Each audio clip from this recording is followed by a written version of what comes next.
Some say that someone who is incapable of cruelty is a higher moral being than someone who is capable of cruelty, and I would say, and this follows Jung as well, that that's incorrect, and it's dangerously incorrect, because if you are not capable of cruelty, you are absolutely a victim to anyone who is.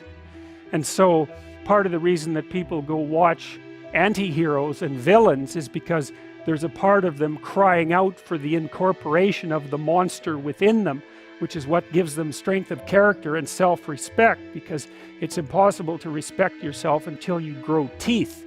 And if you grow teeth, then you realize that you're somewhat dangerous, and or maybe somewhat seriously dangerous, and then you might be more willing to demand that you treat yourself with respect and other people do the same thing. And so that doesn't mean that being cruel is better than not being cruel. What it means is that being able to be cruel and then not being cruel is better than not being able to be cruel. Because in the first case, you're nothing but weak and naive. And in the second case, you're dangerous, but you have it under control.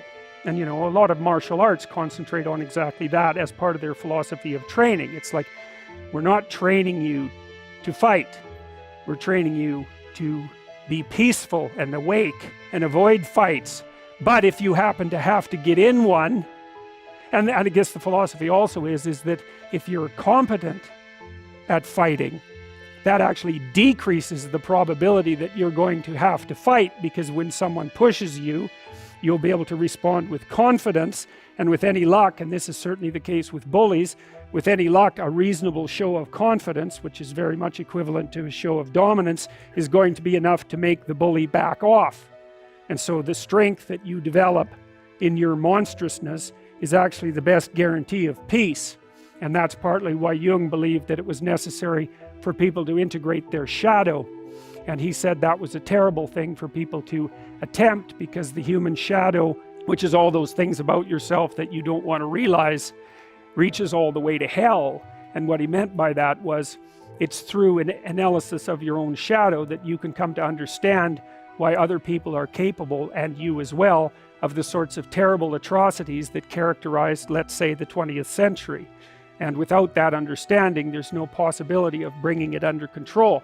When you study Nazi Germany, for example, or you study the Soviet Union, particularly under Stalin, and you're asking yourself, well, what are these perpetrators like? Forget about the victims, let's talk about the perpetrators. The answer is, they're just like you. And if you don't know that, that just means that you don't know anything about people, including yourself. And then it also means that you have to discover why they're just like you. And believe me, that's no picnic.